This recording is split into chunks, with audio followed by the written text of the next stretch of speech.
तो श्री कृष्ण की ये बातें सुनिए, उसके बाद सफलता आपको जरूर मिलेगी। तो आइए सुनते हैं श्री कृष्ण का नाम लेके, बोलिए राधे राधे। जो मेरा जीवन सुख और सुविधा से भर दे। पत्नी कैसी हो जो सदैव मेरे प्रति समर्पित रहे। संतान कैसी हो जो मेरी सेवा करे, मेरा आदेश माने।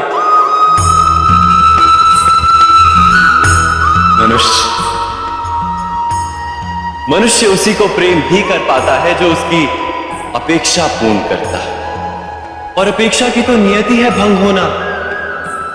कैसे? क्योंकि अपेक्षा मनुष्य के मस्तिष्क में जन्म लेती। कोई अन्य व्यक्ति उसकी अपेक्षाओं के बारे में जान ही नहीं पाता। पूर्ण करने की प्रामाणिक इच्छा हो तब भी कोई मनुष्य किसी की अपेक्षाओं को पूर्ण नहीं कर पाता,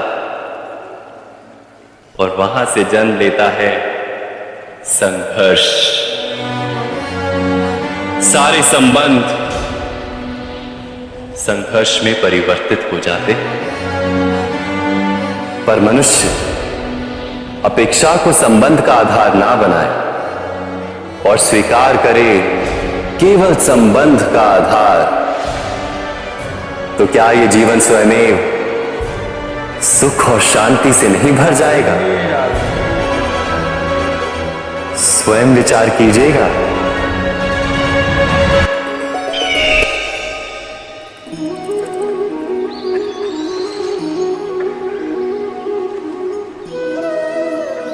समय के आरंभ से ही मनुष्य को एक प्रश्न सदा पीड़ा देता है कि वो अपने संबंधों में अधिकतम सुख और कम से कम दुख किस प्रकार प्राप्त कर सकता है। क्या आपके सारे संबंधों ने आपको संपूर्ण संतोष दिया है?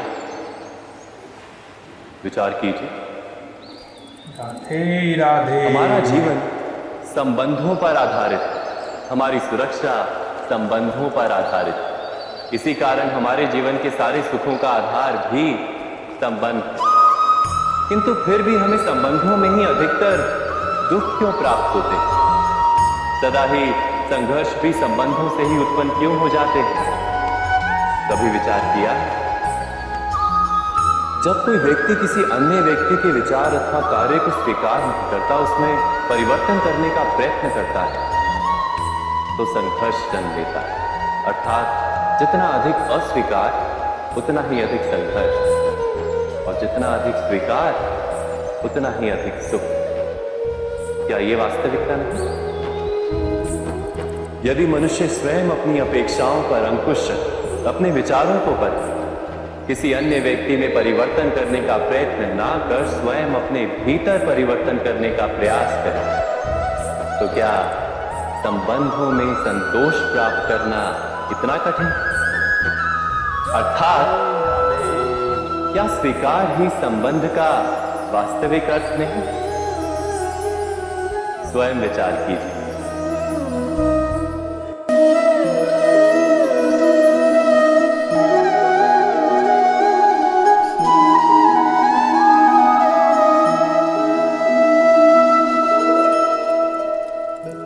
जब किसी व्यक्ति को किसी घटना में अन्याय का अनुभव होता है, तो वो घटना उसके अंतर को झकझोर देती।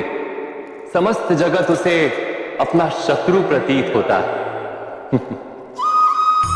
अन्याय लगने वाली घटना जितनी बड़ी होती, मनुष्य का हृदय भी उतना ही अधिक विरोध करता है। उस घटना के उत्तर में वो न्याय मांगता है, और ये योग्य भी है। वास्तव में समाज में किसी भी प्रकार का अन्याय व्यक्ति की आस्था और विश्वास का नाश है।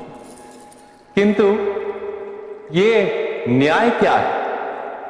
न्याय का अर्थ क्या है? अन्याय करने वाले को अपने कार्य पर पश्चाताप हो, और अन्याय भुगतने वाले के मन में फिर से विश्वास जगे समाज के प्रति। इतना ही अर्थ है ना न्याय का। किंतु जिसके हृदय में धर्म नहीं होता, वो न्याय को छोड़कर वैर और प्रतिशोध को अपनाता है। हिंसा के बदले प्रतिहिंसा की भावना लेकर चलता है, स्वयं भोगी हुई पीड़ा से कहीं अधिक पीड़ा देने का प्रयत्न करता है और इस मार्ग पर चलते अन्याय को भुगतने वाला स्वयं अन्याय करने लगता है। शीघ्र ही वो अपराधी बन जाता है। अर्थात न्याय और प्रतिशोध के बीच बहुत कम अंतर होता है और इसी अंतर का नाम है धर्म। क्या ये सत्य नहीं? स्वयं विचार कीजिए। दो व्यक्ति जब निकट आते हैं तो एक दूसरे के लिए सीमाएं और मर्यादाएं निर्मित करने का प्रयत्न अवश्य करते हैं। हम यदि सारे संबंधों पर विचार करें तो देखेंगे कि इन सारे संबंधों का आधार यही सीमाएं हैं जो हम दूसरों के लिए निर्मित करते हैं और यदि अनजाने में भी कोई अन्य व्यक्ति इन सीमाओं को तोड़ता है तो उसी क्षण हमारा हृदय क्रोध से भर जाता है। इन सीमाओं का वास्तविक रूप क्या है? क्या हमने कभी विचार किया? सीमाओं के द्वारा हम दूसरे व्यक्ति को निर्णय करने की अनुमति नहीं देते, अपना निर्णय उस व्यक्ति पर थोपते हैं, अर्थात किसी की स्वतंत्रता का अस्वीकार करते हैं।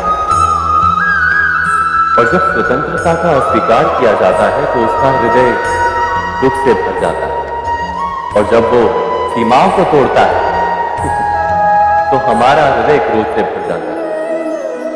क्या ऐसा नहीं होता?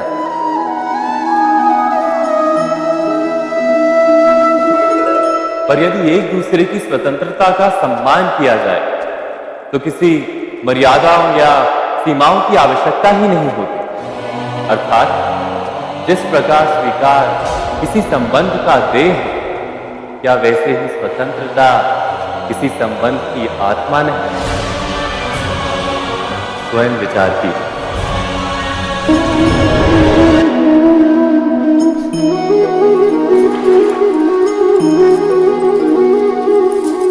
पिता सदा ही अपने संतान के सुख की कामना करते, उनके भविष्य की चिंता करते रहते।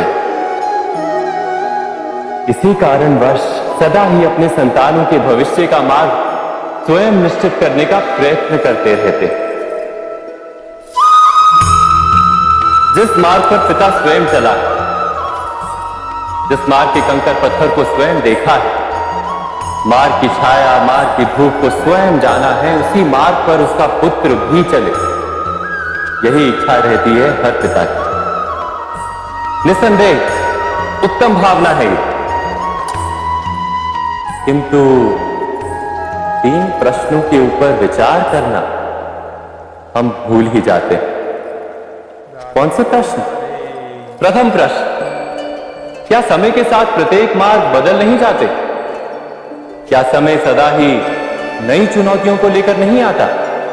तो फिर बीते हुए समय के अनुभव नई पीढ़ी को किस प्रकार लाभ दे सकते हैं? दूसरा प्रश्न, क्या प्रत्येक संतान अपने माता पिता की छवि होता है? हाँ, संतानों को संस्कार तो अवश्य माता पिता देते हैं, किंतु भीतर की क्षमता तो ईश्वर देते हैं। तो जिस मार्ग पर पिता को सफलता मिली है, विश्वास है कि उसी मार्ग पर उसकी संतानों को भी सफलता और सुख प्राप्त होगा। तीसरा प्रश्न, क्या जीवन के संघर्ष और चुनौतियां लाभकारी नहीं होती? क्या प्रत्येक नया प्रश्न एक नए उत्तर का द्वार नहीं खोलता? तो फिर संतानों को नए नए प्रश्नों, संघर्षों और चुनौतियों से दूर रखना, ये उनके लिए लाभ करना कहलाएगा या हानि पहुंचाना? अर्थात जिस प्रकार संतान के भविष्य का निर्माण करने के बदले उसके चरित्र का निर्माण करना श्रेष्ठ है, वैसे संतानों के जीवन का मार्ग निश्चित करने के बदले उन्हें नए संघर्षों के साथ जूझने के लिए मनोबल व ज्ञान देना अधिक लाभदायक नहीं होगा? स्वयं विचार कीजिए। सबके जीवन में ऐसा प्रसंग अवश्य आता है कि सत्य कहने का निश्चय होता है हृदय में, किंतु मुख से सत्य निकल नहीं पाता। कोई भय मन को घेर लेता। किसी घटना अथवा प्रसंग के बारे में बात करना या फिर स्वयं से कोई भूल हो जाए उसके बारे में कुछ बोलना, क्या ये सत्य है? नहीं, ये तो केवल तथ्य है। अर्थात जैसा हुआ था वैसा केवल बोल देना सामान्य सी बात है। किंतु कभी कभी उस तथ्य को बोलते हुए भी भय लगता है। कदाचित किसी दूसरे की भावनाओं का विचार आता है मन, दूसरे को दुख होगा ये भय भी शब्दों को रोकता है। तो ये सत्य क्या है? क्या हमने कभी विचार किया है? जब भय रहते हुए भी कोई तथ्य बोलता है तो वो सत्य कहलाता है। वास्तव में सत्य कुछ और नहीं, केवल निर्भयता का दूसरा नाम है। और निर्भय होने का कोई समय नहीं होता, क्योंकि निर्भयता आत्मा का स्वभाव है। अर्थात क्या प्रत्येक क्षण सत्य बोलने का क्षण नहीं होता?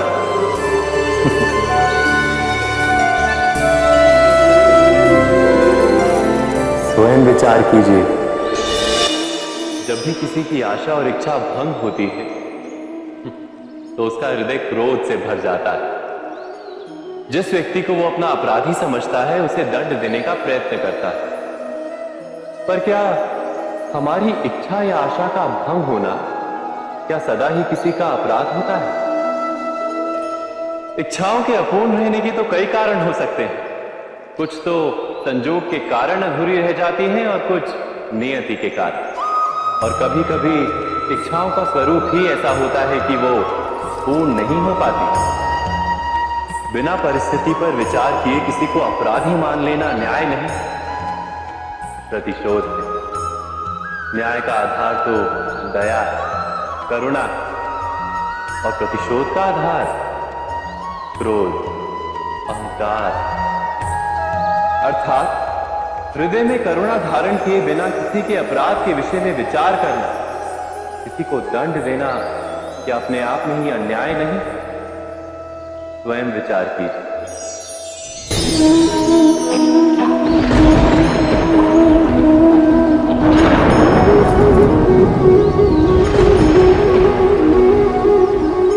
सपनों और पूर्व आभासों के आधार पर हम भविष्य के सुख दुख की कल्पना करते हैं। भविष्य के दुख का कारण दूर करने के लिए हम आज योजना बनाते हैं। किंतु कल के संकट को आज निर्मूल करने से हमें लाभ मिलता है या हानि पहुंचती है? ये प्रश्न हम कभी नहीं करते। सत्य तो यह है कि संकट और उसका निवारण साथ जन से, व्यक्ति के लिए भी और सृष्टि के लिए भी। नहीं, आप अपने भूतकाल का स्मरण कीजिए, इतिहास को देखिए। आप तुरंत ही ये जान पाएंगे कि जब जब संकट आता है तब तब उसका निवारण करने वाली शक्ति भी जन्म लेती है। यही तो जगत का चलन है। वस्तुतः संकट ही शक्ति के जन्म का कारण है। प्रत्येक व्यक्ति जब संकट से निकलता है तो एक पद आगे बढ़ा होता है, अधिक चमकता है, आत्मविश्वास से अधिक भरा होता है, न केवल अपने लिए अपितु विश्व के लिए भी। क्या ये सत्य नहीं? वास्तव में संकट का जन्म है एक अवसर का जन्म, अपने आप को बदलने का, अपने विचारों को ऊंचाई पर करने का अवसर, अपनी आत्मा को बलवान और ज्ञान मंडित बनाने का। जो ये कर पाता है उसे कोई संकट नहीं होता, किंतु जो ये नहीं कर पाता वो तो स्वयं एक संकट है विश्व के लिए। विचार कीजिए।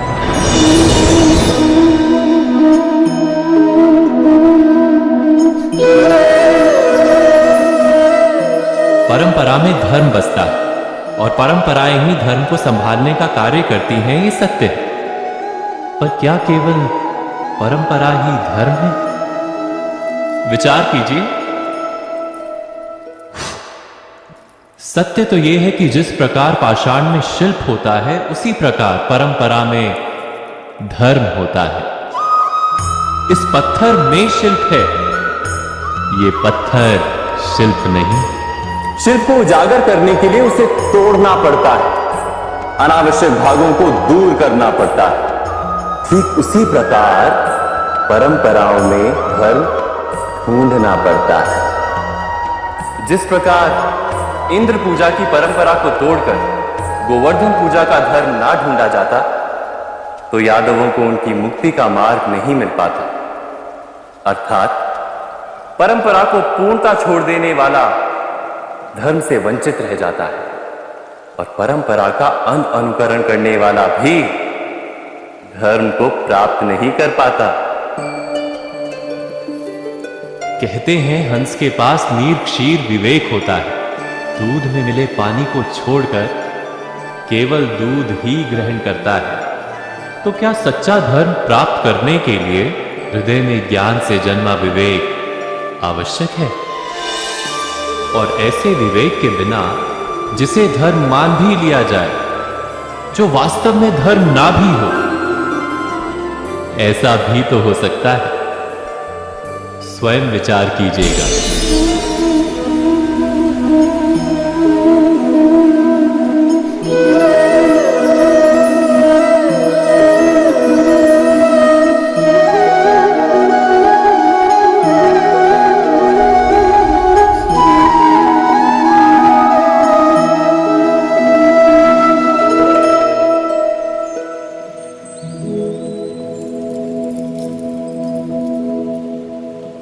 भविष्य के आधार पर सब आज का निर्णय लेना चाहते हैं। भविष्य में सुख मिले, भविष्य सुरक्षित हो, ऐसे निर्णय आज लेने का प्रयत्न रहता है सबका। आप अपने जीवन को देखिए। क्या आपके अधिकतर निर्णय के पीछे भविष्य का विचार नहीं होता? और हो भी क्यों ना, अपने जीवन को सरल और सुखमय बनाने का